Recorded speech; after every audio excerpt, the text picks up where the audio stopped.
ఒక సూఫీ గురువు దగ్గరికి ఒక వ్యక్తి వచ్చి ఒక బహుమతి ఇచ్చాడు. అది బంగారంతో చేసిన ఒక చిన్న గిన్నె, అందులో ఒక అందమైన చేప.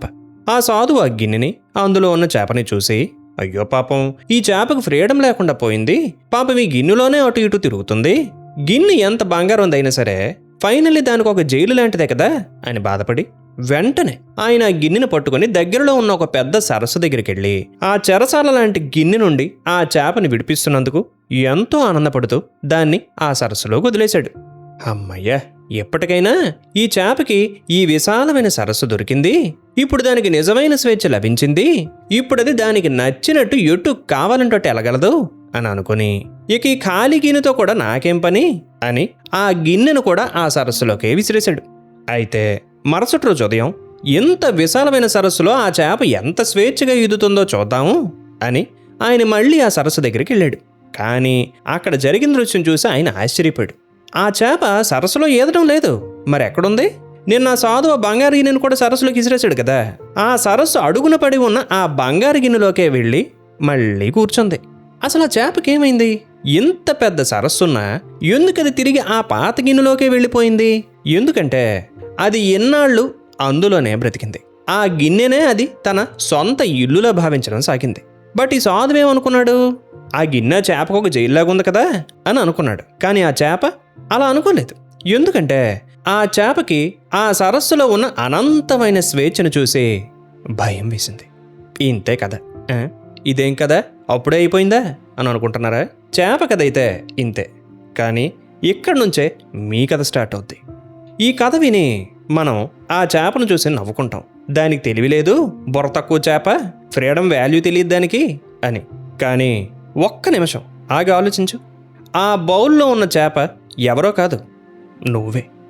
ఈ సమాజంలో ఉన్న ప్రతి మనిషి ఆ చేపే. అసలు ఆ పకీరుకున్న పైత్యం ఏంటంటే, తనకి స్వేచ్ఛ అంటే ఇష్టం కాబట్టి ఆ చేపకు కూడా అదే స్వేచ్ఛ కావాలి అని తన ఫీలింగ్స్ని దాని మీద రుద్దాడు. అసలు ఆ చేప ఎప్పుడైనా నన్ను రక్షించు మహానుభావా, నాకు ఫ్రీడమ్ కావాలి అని అడిగిందా? లేదు. అది ఆ బౌల్లోనే హ్యాపీగా ఉంది. కానీ ఎందుకంటే దానికి ఆ బౌల్ అనేది జైలు కాదు, అది దానికున్న పర్ఫెక్ట్ కంఫర్ట్ జోన్. ఒకసారి లాజిక్ ఆలోచించండి. ఆ బౌల్లో ఉన్నంతకాలం ఆ చేపకి ఏ కష్టము లేదు, దానికంటూ ఒక సెక్యూరిటీ ఉంది. టైం అవ్వగానే పైనుండి ఎవడో ఒకడు ఫుడ్ వేస్తూనే ఉండేవాడు. వేటాడే పని లేదు, బ్రతకడానికి పోరాడే పని లేదు, పెద్ద చేపలొచ్చి తినేస్తాయేమో అని ప్రాణభయం కూడా లేదు. అంటే శ్రమ లేదు, కానీ కడుపు మాత్రం నిండిపోతుంది. మరి ఇదే కదా మన జీవితం కూడా. మనం జాబ్స్కి బానిసలు అయిపోయాం, ఈ సొసైటీ క్రియేట్ చేసిన రూల్స్కి బానిసలు అయిపోయాం అని ఫీల్ అయిపోతుంటాం కదా. కానీ నిజానికి మనం వాటికి బానిసలు అవ్వలేదు. ఎందుకో తెలుసా? మనం వాటిని ఇష్టపడుతున్నాం. We're literally begging for that slavery. ఎందుకంటే మన బతుక్కి ఇంకెవడో బాధ్యత తీసుకోవాలి, మనకు అకౌంటబిలిటీ వద్దు, సెక్యూరిటీ కావాలి. 1వ తారీఖు రాగానే అకౌంట్లో శాలరీ పడిపోవాలి. ఈ 30 రోజులు ఎవడో ఒకడు మనకు బాస్లాగా ఉండి మనకి ఏం చేయాలో చెప్తే చాలు.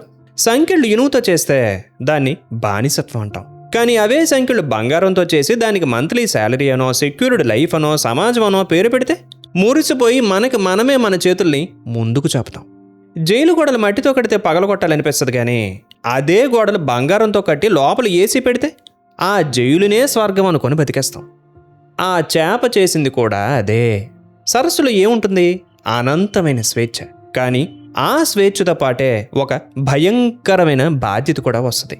అక్కడ ఫుడ్ ఎవరు వేయరు, దానికి అదే వెతుక్కోవాలి. నిద్రపోతే ఏ పెద్ద చేప వచ్చి మింగేస్తుందో అని ప్రతి క్షణం అలర్ట్గా ఉండాలి.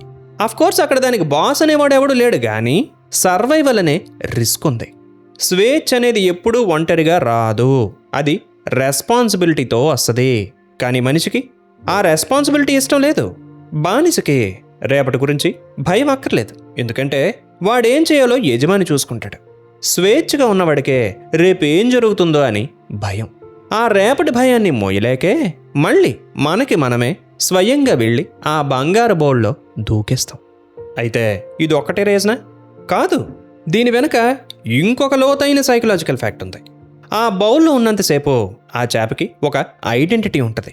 ఆ చిన్న ప్రపంచానికి అదే రాణి, ఆ బౌల్ అనేది దానికి ఒక కిరీటం. కానీ సరస్సులోకి వెళ్ళగానే ఏమైంది? అది అనంతం. ఆ కోట్లాను కోట్ల చేపల్లో ఇదొక మామూలు చేప అయిపోయింది. అహంకారం ఎప్పుడూ గోడల మధ్యే బ్రతుకుతుంది. లిమిట్స్ ఉన్నప్పుడే దానికొక ఉనికి ఉంటుంది. కానీ అనంతమైన స్వేచ్ఛలో అహం కరిగిపోతుంది. మనిషికి తన అస్తిత్వాన్ని, తన ఐడెంటిటీని కోల్పోవడం అంటే చావు కన్నా భయం. అనంతంలో కలిసిపోవడం అంటే నిన్ను నువ్వు పూర్తిగా నాశనం చేసుకోవడం. అందుకే మనిషికి లిమిటేషన్స్ కావాలి. కులం పేరుతో, మతం పేరుతో, దేశం పేరుతో, బ్యాంక్ బ్యాలెన్స్ పేరుతో తన చుట్టూ తనే ఒక బౌల్ని క్రియేట్ చేసుకుంటాడు.